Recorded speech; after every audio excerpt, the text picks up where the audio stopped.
क्या आप सपना देख रहे हैं बैंकिंग एग्जाम्स में सफलता पाने का? बिल्कुल जी हाँ। मैं आपको बताने जा रहा हूं कि यार ऐसा स्टूडेंट, ऐसा एस्पिरेंट्स जो कॉमर्स बैकग्राउंड या किसी भी बैकग्राउंड से बिलोंग करता है, ठीक है, और बैंकिंग में जाने का एक अपना सपना देख रहा है। बैंकिंग के साथ साथ अदर गवर्नमेंट एग्जामिनेशंस आप कौन कौन से दे सकते हो, वो सारी जानकारी आपको इस कंप्लीट वीडियो में मिलेगी बेटा। देखिएगा वन बाय वन करके मैं आपको जीरो टू टॉप लेवल तक का जो भी इंफॉर्मेशन है वो सारा इंफॉर्मेशन मैं आपके साथ शेयर करने जा रहा हूं। सबसे इंपॉर्टेंट, जब हम बैंकिंग एग्जाम्स की बात करते हैं तो कुछ बातें होती है कि यार मैं कौन कौन से डिफरेंट डिफरेंट बैंक के एग्जाम्स को फाइट कर सकता हूं, ठीक है। मन में ये विचार आता है कि क्या मैं इस एग्जाम के लिए बना हूं या नहीं बना हूं, ठीक है। सो गवर्नमेंट सेक्टर में सबसे जरूरी है कि यार कौन से एग्जाम्स के लिए आप फाइट कर सकते हैं। सो सबसे टॉप मोस्ट आता है, अगर बैंकिंग सेक्टर्स की एग्जाम्स की बात कर रहा हूं मैं, तो दैट इज आरबीआई। आरबीआई में जो एंट्री लेवल एग्जामिनेशंस होता है, मतलब जैसे आप सोच रहे हो यार रिजर्व बैंक ऑफ इंडिया में मेरी जॉब लग जाए, बट जॉब कैसे लगेगी? तो जॉब लगने का एक साधारण सा तरीका है, आरबीआई खुद के लिए एक असिस्टेंट, जी हाँ, असिस्टेंट पोस्ट के लिए एक नोटिफिकेशन निकालता है हर साल, और साथ ही साथ ग्रेड बी के लिए भी, ठीक है। यहां पे इन दोनों एग्जामिनेशंस की क्वालिफिकेशन, जी हाँ, एजुकेशनल क्वालिफिकेशन की बात करें तो एक ऐसा कैंडिडेट जो ग्रेजुएट है वो इन एग्जाम्स को फेस कर सकता है, जी हाँ, ग्रेड बी का एग्जाम भी दे सकता है। एंड असिस्टेंट, इट मीन्स अगर आपने बैचलर डिग्री किसी भी स्ट्रीम में, चाहे बीकॉम कर रखा हो, बीबीए कर रखा हो, बी ए कर रखा हो, बी टेक कर रखा हो, है ना, बी बीएससी कर रखा हो, कुछ भी कर रखा हो आपने, सो वो बच्चा आरबीआई का एग्जाम दे सकता है। बेटा ये ध्यान रखिएगा, यहाँ पे ग्रेड भी 60% मिनिमम क्वालिफिकेशन मतलब परसेंटेज मांगता है ग्रेजुएशन में। तो अगर आप ग्रेजुएशन की तैयारी कर रहे हो और ग्रेजुएशन के एग्जाम चल रहे हैं तो 60% तो आपको बनाना ही पड़ेगा। सेकेंड चीज, आरबीआई के बाद में जैसे हम सपना देखते हैं कि यार और टॉप मोस्ट बैंक में जाएं, तो that is SBI, state bank of India आता है नेक्स्ट आपका। जो स्टेट बैंक ऑफ इंडिया है, तो स्टेट बैंक ऑफ इंडिया में जो एंट्री लेवल एग्जामिनेशन होती है वो होती है आपकी प्रोबेशनरी ऑफिसर, पीओ, एंड एक आता है आपका जूनियर एसोसिएट एग्जाम्स। जी हाँ, ये क्लरिकल पोस्ट होती है। देखेगा यहाँ मायने रखता है कि यार जॉब प्रोफाइल क्या होता है। तो बैंक में तो आप सभी जाते हो, आप सबने देखा यार वहां पे चिल्ड कमरा होता है, मस्त बैठे हुए रहते हैं, ठीक है, एम्प्लॉइज होते हैं, काम करते रहते हैं। हम बाहर आते हैं तो एकदम से गर्मी का माहौल होता है। अगर आपको सीटिंग जॉब चाहिए और अच्छी वाली चाहिए, सो इससे बेटर और कोई जॉब हो नहीं सकती है, ठीक है। So probationary officer, junior associates, salary wise की बात करोगे, यार बेटा इनकी जो सैलरी है पर मंथ 90 प्लस, देखिएगा 90,000 प्लस ऐसे लगते से ही क्लरिकल सॉरी पीओ की जॉब में मिल रहा है। एज वेल एज यहाँ पे भी ग्रेड बी की अच्छी खासी सैलरी है, 90 प्लस। आप एसबीआई का सोच सकते हो तो यहाँ पे भी आप देख ही लो बेटा। Same as it is assistant थोड़ा कम होता है, 60-70 के आसपास।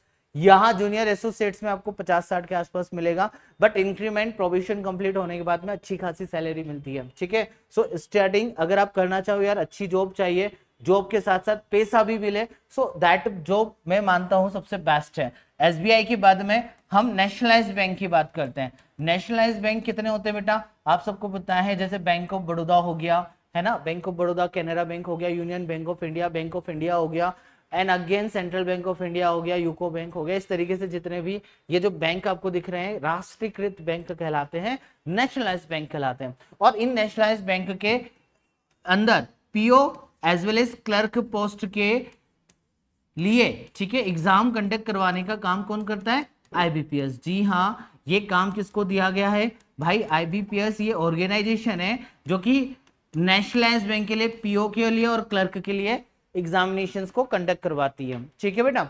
तो मेरे पास में नेशनलाइज्ड बैंक का लॉजिक क्लियर हो गया। नेक्स्ट आता है मेरे पास में नेशनलाइज्ड बैंक के अलावा आरआरबीज, जी हाँ, regional rural bank. Regional rural bank में अगर मैं राजस्थान की बात कर रहा हूं तो राजस्थान में राजस्थान ग्रामीण बैंक एकमात्र बैंक हो गया है, क्योंकि पहले दो बैंक हुआ करते थे, राजस्थान मरुद्रा ग्रामीण बैंक और राजस्थान सॉरी बड़ौदा ग्रामीण बैंक, दोनों को मिलाकर मर्जर करके अब क्या हो गया है? राजस्थान ग्रामीण बैंक हो गया है। और उस राजस्थान ग्रामीण बैंक में अगर आपको रीजनल रूरल बैंक में जाना हो एज अ पोस्ट पीओ के लिए, एज अ क्लरिकल के लिए, तो इनके भी डिफरेंट डिफरेंट एग्जाम्स होते हैं बेटा। सबसे बेस्ट मैं मानता हूं, सबसे फास्ट अगर किसी एग्जाम में आपको सिलेक्शन चाहिए तो आप बैंकिंग एग्जाम्स की तैयारी करो। क्यों? क्योंकि जैसे मैं अभी पीओ की बात करता हूं, अभी पीओ का नोटिफिकेशन निकला है और 30 मैं फिर बता रहा हूं 30 दिसंबर तक बंदे को फाइनल ज्वाइनिंग मिल जाएगी। It means with in 6 month. ये 6 मंथ का प्रोसेस होता है इन एग्जाम्स का कि नोटिफिकेशन निकलने के विद इन 6 मंथ आपको रिजल्ट भी मिल जाएगा, आपको पोस्टिंग भी मिल जाएगी। तो मींस अगर आप मेहनत कर रहे हो, तैयारी कर रहे हो, तो आपकी जॉब की श्योरिटी पक्की है। लेकिन अगर मैं मेहनत नहीं कर रहा हूं तो भाई यार कुछ भी नहीं हो सकता उसके आगे। तो ठीक है, मैं फिर कह रहा हूं अदर एग्जामिनेशन, बहुत सारे बच्चे सोचते हैं मैं स्टेट गवर्नमेंट की तैयारी करूं, बट स्टेट गवर्नमेंट के एग्जामिनेशन में पहले तो नोटिफिकेशन का पता नहीं रहता, नोटिफिकेशन आ भी गया तो एग्जाम का पता नहीं रहता, एग्जाम अगर हो भी गई तो रिजल्ट कब आएगा वो पता नहीं रहता। लेकिन यहां पे इन बैंकिंग एग्जाम्स की बात करेंगे तो बेटा सिंपल एंड साफ सुथरा काम है कि ये एग्जाम की डेट है और ये आपका प्री एग्जाम इस दिन होगा, रिजल्ट इस दिन आएगा, मेंस एग्जाम इस दिन होगा, everything will be clear.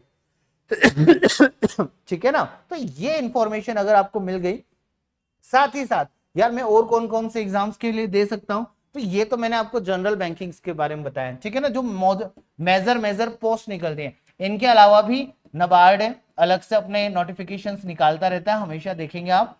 SIDBI है, ठीक है, ये भी अलग से अपने अपने लिए एग्जामिनेशंस के लिए निकालता रहता है पोस्ट के लिए। हम इंश्योरेंस एग्जाम्स की बात करें, जी हाँ, गवर्नमेंट अप्रूव्ड अगर इंश्योरेंस कंपनीज की बात करते हैं तो ओरिएंटल इंश्योरेंस कंपनी हो गया, न्यू इंडिया इंश्योरेंस कंपनी हो गया, NICL हो गया। अभी जैसे NICL में AAO का पोस्ट के लिए निकला हुआ है, तो वहां पर भी लाइक ऑफिसर जो होता है आपको ऑफिसर पोस्ट मिलती है and the clerical assistant post मिलती है। तो वहां पे भी इन दो पोस्ट के लिए नोटिफिकेशन एवरी ईयर निकलता है। साथ ही साथ आप LIC के लिए भी जा सकते हो, LIC में भी time to time notifications vacancies निकलती रहती है। इट मींस ये सोच के चलो कि यार मेरे को बैंकिंग एग्जाम्स देने हैं, तैयारी कर रहा हूँ, प्रिपरेशन कर रहा हूँ, तो all over the year, during the year आपको कम से कम 10 से 12 ऐसे नंबर ऑफ वैकेंसीज मिल जाएगी जहां पे आपकी सिलेक्शंस की प्रोबेबिलिटी बढ़ती है। एज कंपेयर टू अगर मैं वैकेंसीज की बात करूं, all over India central competition होता है, तो यहाँ पे देखो बेटा हम एग्जामिनेशन पैटर्न की तरफ चलते हैं। अभी तक मैंने आपको क्या बताया, सिर्फ आपको मैंने अभी तक गाइडलाइन दी है कि कौन कौन से एग्जाम्स होते हैं ना। अब उन एग्जाम्स को क्रैक करने के लिए मेरे को कौन कौन से सब्जेक्ट्स में स्टडी करनी पड़ेगी, क्या तैयारी करनी पड़ती है, तो ये सारे ही जो एग्जामिनेशंस हैं ये आपके फेजेस में होते हैं। एक प्रीलिमिनरी फेज होता है, एक आपका मेंस फेज होता है, ठीक है बेटा।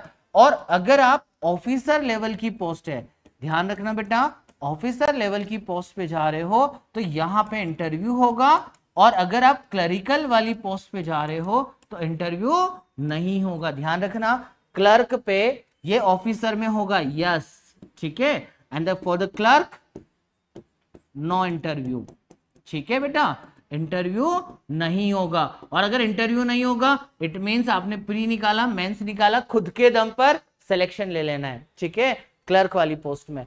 अब प्री एग्जाम की बात करते हैं, सब्जेक्ट कौन कौन से आते हैं, तो मैथमेटिकल एप्टीट्यूड, जिसे हम क्वांट भी कहते हैं, जिसे हम मैथ्स भी कहते हैं, ठीक है।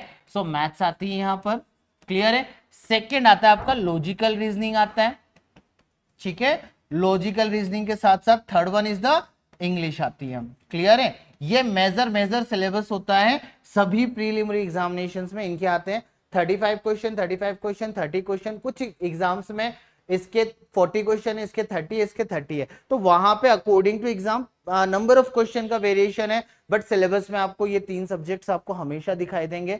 अब इन्हीं के साथ साथ जब मेंस में जाते हैं तो ये 3 सब्जेक्ट तो आएंगे ही आएंगे, प्लस एक सब्जेक्ट और आएगा आपका जनरल अवेयरनेस। और जनरल अवेयरनेस में बेटा यहाँ पे अपने को पूरा जीके नहीं पढ़ना है, यहाँ पे सिर्फ अपने को करंट अफेयर्स और बैंकिंग नॉलेज के बारे में इंफॉर्मेशन होनी चाहिए। आरबीआई ग्रेड बी में, स्पेशली आरबीआई ग्रेड बी की बात करूं तो वहां पे इकोनॉमिक सेक्शन से रिलेटेड भी क्वेश्चंस आते हैं, तो एक पेपर वहां पे अलग से वो होता है।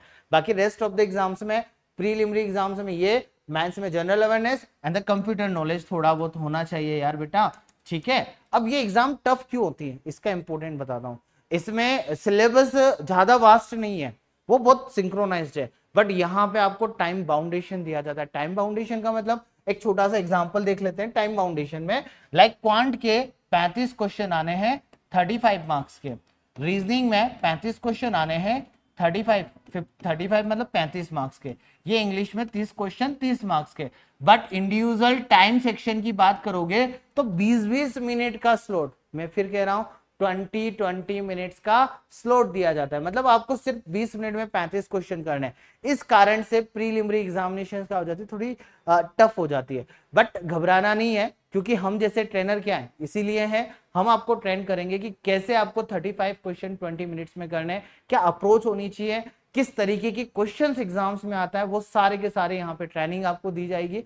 अब यहाँ पे सिंपल सा बात है, जो एग्जामिनर का लॉजिक होता है वो आपके आईक्यू को टेस्ट कर रहा है, आपके नॉलेज को टेस्ट नहीं कर रहा है। तो आईक्यू को कैसे आप इंप्रूव करोगे, वो इंप्रूव करने के अप्रोचेस आप सीख सकते हो, ठीक है बेटा। सो प्रीलिमिनरी एग्जाम्स हो गया, मेंस हो गया, इंटरव्यू हो गया, एंड अगर क्लरिकल पोस्ट है तो कोई भी इंटरव्यू की जरूरत नहीं है, दैट्स ऑल, ठीक है। अब शुरुआत कहां से करनी है, तो शुरुआत अगर आप अभी 12th पास किए हो, ठीक है, या अंडर ग्रेजुएशन चल रही है आपकी, तो आपकी शुरुआत कहां से होनी है, तो आपको शुरुआत में सबसे पहले क्वांट एक सेक्शन को पकड़ लीजिए आप, सेकेंड आपका एलआर लॉजिकल रीजनिंग को पकड़ लीजिए, third is the general English. सबसे पहले अपना इन तीनों सब्जेक्ट्स का जो सिलेबस एग्जाम्स में पूछा गया है, बेटा सिलेबस हम आपको प्रोवाइड करवा देंगे, ठीक है ना, हमारे टेलीग्राम चैनल पर आपको सिलेबस मिल जाएगा। अब इस सिलेबस में अगर आप जाओगे तो सबसे पहले आपका काम है इस सिलेबस को कंप्लीट करना। क्वांट सेक्शन में अगर आप जाओगे तो वैदिक मैथ्स को थोड़ा स्ट्रॉन्ग करो। वैदिक मैथ्स को इसलिए स्ट्रॉन्ग करो क्योंकि जैसा अभी थोड़ी देर पहले मैंने आपको क्या बताया भाई, 20 मिनट में आपको 35 क्वेश्चन करने हैं। तो ओरल कैलकुलेशन, जी हाँ, कंप्यूटर बेस्ड एग्जामिनेशन होती है, ये ऑफलाइन एग्जाम नहीं होती, सामने एक स्क्रीन चलती है, उस स्क्रीन पे हमें को टिक टिक टिक टिक करना रहेगा, ठीक है। सो यहाँ पे सिंपल सा क्वेश्चन सॉल्व होगा, फिर हमें उसका आंसर देना है। अब इतना टाइम मिलता नहीं, क्योंकि हमने क्या बताया बेटा, 20 मिनट में 35 क्वेश्चन, ऑन एन एवरेज एक क्वेश्चन के लिए 30 सेकेंड। अब 30 सेकंड में अगर सपोज मान लो एक कैलकुलेशन आ गया आपका 45 इंटू 24 आ गया, छोटा सा एक कैलकुलेशन आ गया, अब आप इस गुणे को ऐसे करने जा रहे हो, नहीं मैं तो 45 इंटू 24 करूंगा, फिर 4 को 5 से ऐसे ऐसे गुणा करूंगा, तो हमेशा आप फंसोगे। भाई यहाँ पे तरीका पता होना चाहिए, ट्रिक्स पता होनी चाहिए। करना कुछ नहीं, इसको डबल कर लेते हैं यार भाई इसका डबल कितना होता है 90, इसका आधा कितना होता है 12, बेटा 12 90 108 होता है, बस ये आ गया ना आंसर, 12 9 जा 1080, ये आ गया। पर ये सोच आपकी डेवलप अगर आपने कर ली ना, बस आपके सिलेक्शन पक्का है, ठीक है। अब वो सोच डेवलप करने में टाइम लगता है, एक दिन में नहीं होती, 2 दिन में नहीं होती, now that depends on the practice. Just अपना नजरिया बदलोगे, सिलेक्शन मिलेगा, ठीक है भाई। सो बैंकिंग एग्जाम्स में सबसे बेसिक अप्रोच से लेकर मैंने आपको बताया कि किस तरीके से आप धीरे धीरे स्टेप बाय स्टेप अप्रोचेस चढ़ सकते हैं, ठीक है भाई। धन्यवाद आप सभी का, थैंक यू।